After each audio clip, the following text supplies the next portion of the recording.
Hello guys, welcome back to my channel. आज मैं आपके लिए latest Chinese drama the long ballet के एपिसोड 10 का हिंदी एक्सप्लेनेशन लेके आई हूँ। उम्मीद करती हूँ आपको पसंद आएगा। सीन शुरू चंगा से होता है, जो अब सोजू शहर पहुँच चुकी होती है। वो वहाँ की शांति और समृद्धि देखकर हैरान हो जाती है, क्योंकि वो शहर सरहद में होने के कारण ज़्यादातर वॉर में ही इन्वॉल्व रहता था।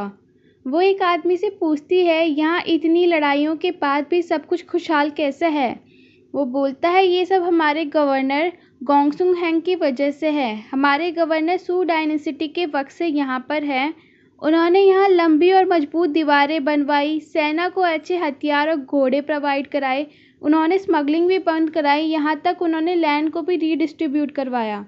चंगा सोचती है, इतने बहादुर और न्यायप्रिय गवर्नर को प्रिंस क्वीन के खिलाफ युद्ध शुरू करने के लिए कैसे मनवाएगी। बाद में उसे आउदू मिलता है। वो इससे बोलती है, हमारा पहला कदम यहाँ जानकारी जुटाने का है। दूसरी तरफ सुन अपने घर वापस ग्रासलैंड पहुँच जाता है। मूजिन उसके घाव में पट्टी बांधता है और पूछता है, ये कपड़ा इतनी बुरी तरीके से किसने बांधा। अगर कोई और होता तो कब का मर चुका होता। सुन बस स्माइल करता है और कुछ रिप्लाई नहीं देता।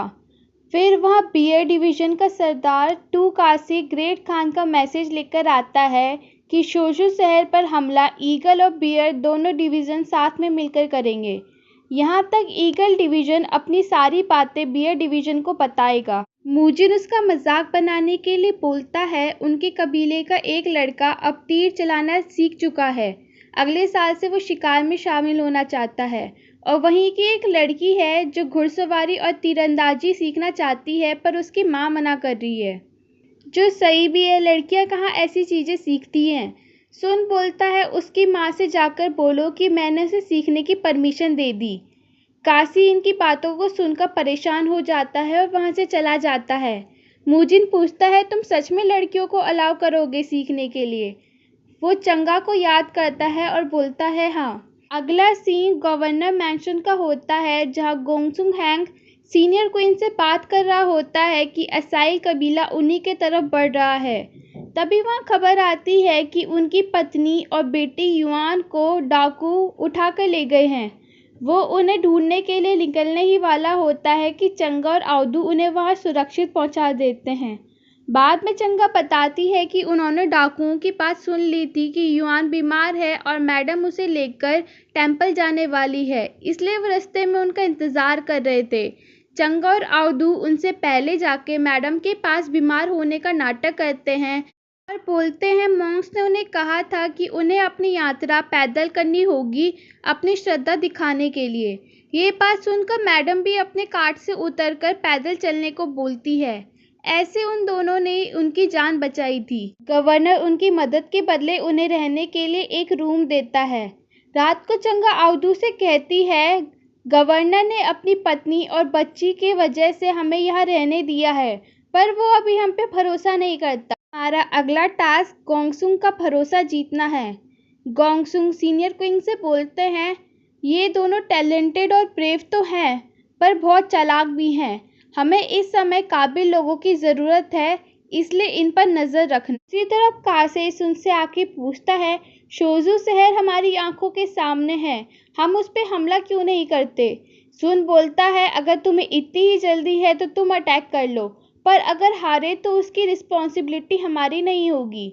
बाद में सुन टैंक के कपड़े मंगवाता है और बोलता है, हम शोजू शहर जाएंगे और वहाँ का हाल देख कर आएंगे, क्योंकि अपने दुश्मन को जानकर ही तुम सारी बैटल्स जीत सकते हो।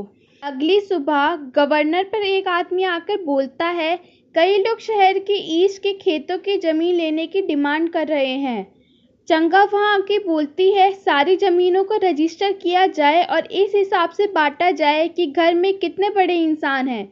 बाकी बची हुई ज़मीन अभी गवर्नमेंट लेगी और जब लड़के जवान हो जाएंगे तो तब तुम उनके हिस्से की ज़मीन उन्हें दे देना। गवर्नर बोलते हैं, ऐसा ही किया जाए। चंगा से पूछते हैं, तुम गवर्नमेंट अफेयर्स के बारे में जानती हो, मुझे तुम्हारा टेस्ट लेने दो। शहर में कुछ व्यापारी हु मर्चेंट्स के साथ सीक्रेट में डीलिंग कर रहे हैं, तुम्हारे हिसाब से हमें क्या करना चाहिए। चंगा बोलती है, फॉरेन ट्रेड करना दोनों तरफ का मुनाफा होता है, ये इकनॉमी को भी बढ़ाता है। हमें उसमें पूरा बैन नहीं लगाना चाहिए। सामानों और उनकी क्वांटिटी स्पेसिफिक होनी चाहिए। हर सामान के लिए बेसिक मेजरमेंट कर दीजिए। गवर्नर चंगा से बहुत इम्प्रेस होते हैं और पूछते हैं वो कहाँ जा रही है। वो बोलती है बस थोड़ा शहर घूमने के लिए और यहाँ के लोकल कल्चर को देखने के लिए। उनके जाने के बाद गवर्नर सीनियर क्वीन से कहते हैं हमें ऐसे ही नए आइडियाज़ वाले लोग चाहिए। बाद सीनियर क्वीन एक आदमी को उनका पीछा करने को भेजते हैं।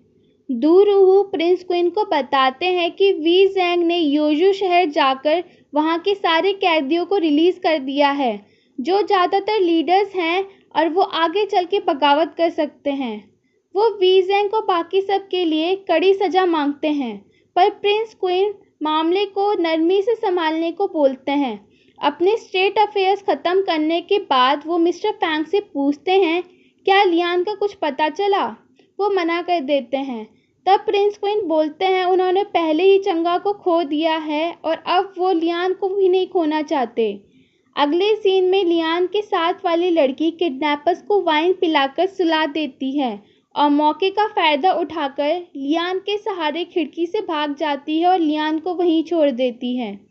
दूसरी तरफ चंगा ने सुना होता है कि चंगन से कुछ खबर आई है। वो मौका मिलते ही चुप के गवर्नर ऑफिस जाती है। वहाँ सीनियर क्वीन उसका इंतज़ार कर रहे होते हैं। वो बोलते हैं मुझे तुम्हारे पास में कोई इंटरेस्ट नहीं है। मैं तब तक तुम्हारा पीछा नहीं करूँगा जब तक तुम गवर्नर को कुछ नुकसान न पहुँचाओ। अगली सुबह लियान उठकर जैसे ही अपना दरवाज़ा खोलती है वहाँ उसे दूसरी लड़की की लाश लटकी हुई मिलती है। किडनैपर्स उससे बोलते हैं हमसे भागने का नतीजा यही होगा। लियान बहुत डर जाती है। गवर्नर चंगा को उसके लिए रजिस्ट्रार का काम करने को बोलते हैं और आउदू को उसका असिस्टेंट बनाते हैं। चंगा मान जाती है और बोलती है मैं पूरी मेहनत से गवर्नर के लिए काम करूँगी। और यहीं पे एपिसोड 10 ख़त्म हो जाता है।